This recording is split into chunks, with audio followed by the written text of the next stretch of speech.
viens, je t'attends. C'est Sandra Fabry, l'autrice et la comédienne de Rallumer les Lucioles. Elle se balade toujours en ville avec sa licorne, la jolie Carcasse. Salut Kat, mais tu fais du babysitting de licorne ou... Non, je l'ai adopté. Je te présente Jean-Jacques, c'est un mâle. Je me suis dit qu'avec lui, les comédiens auraient peut-être plus envie de répondre à mes interrogatoires. Tu sais, les ouf du off 2024. Bon, mais là, aujourd'hui, c'est ton tour. Est-ce que tu veux bien pitcher ta pièce en quelques phrases, s'il te plaît? Bah ouais, avec plaisir. Donc dans Rallumer les Lucioles... Oh, à l'envers.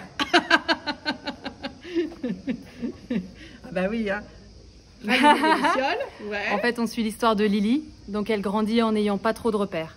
Alors pour essayer de s'intégrer et de créer du lien, elle essaie d'être normale. Donc en fait, c'est l'histoire de l'évasion de Lily dans un monde plus coloré, moins douloureux que celui hyper normé qu'on nous impose. Là, je vois que tu as encore de la peinture dans les cheveux. Là, quel rôle joue la peinture sur scène? Et ta licorne, et tes lucioles, quel est leur rôle? Alors la peinture, c'est un art que j'aime beaucoup. Je trouve que c'est encore une façon complètement différente de raconter des histoires. Et on peut y projeter plein de choses.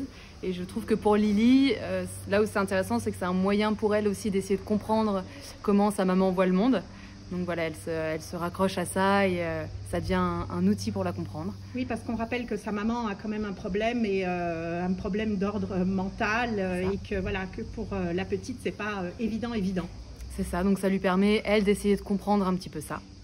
La licorne, voilà, Carcasse, c'est sa meilleure amie, elle la quitte pas. Et les lucioles, en fait, j'avais lu un article qui expliquait que les lucioles étaient en train de disparaître à cause de la pollution lumineuse, qu'elles n'arrivent plus à se retrouver pour se reproduire. Et pour moi, c'était un petit peu de la magie du monde qui disparaissait avec elles. Donc je m'étais dit, est-ce que c'est pas l'occasion pour nous de libérer un petit peu plus notre propre magie, histoire de rééquilibrer un petit peu tout ça. Bon, en plus, tu fais du bien au monde, tu vas permettre aux lucioles de se reproduire. Tu adoptes une licorne. Enfin, franchement, moi aussi, on va leur faire des petits. Tout est vraiment magique, quoi, en fait. Bon, tu es l'autrice de ce texte magnifique et émouvant, vraiment. Tu voulais, qu'est-ce que tu voulais? Y mettre les ingrédients de la fable, du drôle, du trash et le monde du merveilleux? Exactement. Exactement, je trouve que les fables, c'est vrai que c'est un joli moyen de raconter des histoires, ça nous permet d'aller dans toutes les directions qu'on veut et à la fois de pouvoir se projeter, se raccrocher, trouver quelque chose de personnel. Il y a toujours un truc personnel dans les fables. Ça, ouais, c'est vrai que c'est vraiment réussi, cette fable est vraiment magique. Être stigmatisé, devoir rentrer dans des cases, être accusé d'être trop ou d'être pas assez. Est-ce que c'est quelque chose que tu connais à titre personnel? Oui. C'est bizarre, je m'en doutais. Oui, donc de là l'écrit aussi que tu as mis au monde. C'est vrai que c'est un chemin de s'autoriser à être soi. C'est assez joli, je trouve. Et Lily est dans ce chemin puisqu'elle souhaite être normale, mais en fait, voilà, elle ne sait pas trop ce que la société attend d'elle, ce qu'elle a le droit de faire ou de ne pas faire. Exactement, et elle se dit qu'évidemment, on ne va pouvoir l'aimer que si elle répond à ces trucs-là. Elle va se rendre compte que peut-être pas. Que c'est pas aussi simple que ça. Bon, dis-moi une petite question qui restera entre toi et moi. Le trac, tu connais? Ouais, forcément un petit peu. Mon metteur en scène dit que si on n'a plus le trac, c'est qu'il faut qu'on arrête le métier. Voilà. Il faut avoir un petit peu le trac, la petite pression qui nous fait donner un petit peu tout sur scène.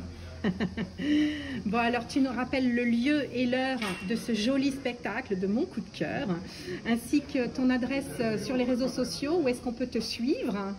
Alors, c'est tous les jours à 13h40 à l'Optimiste. Je reprends aussi ma programmation à Paris à la Comédie des Trois Bornes à la rentrée. Et c'était quoi la troisième question? Je l'ai déjà oublié. C'est l'adresse sur les réseaux sociaux. Ah, Sandra.fabry.avec2b. Voilà. Avec 2B, comme ça c'est dit. Donc, tous les heureux parents de licorne, on rappelle qu'à l'Optimiste, on peut leur payer un coup à boire sur la terrasse. Carrément. Hein, voilà, c'est ça les théâtres modernes et bien que du bonheur. Ah. Ouais. Bon, merci Sandra Fabry de ne pas être normale au sens classique du terme, mais sensible, ouverte d'esprit, créative, pétillante, empathique, unique et donc nécessaire. mais que dis-je là, indispensables à la société. Donc leur normalité cadrée, cassée, petite et pauvre, on n'en peut plus. Et si on militait pour casser la norme, hein, avec qu'est-ce que t'en plaisir. penses? Allez, on y go avec On nos est parti. licornes. On y va. Parti. En route. Ciao Sandra. Merci Catherine.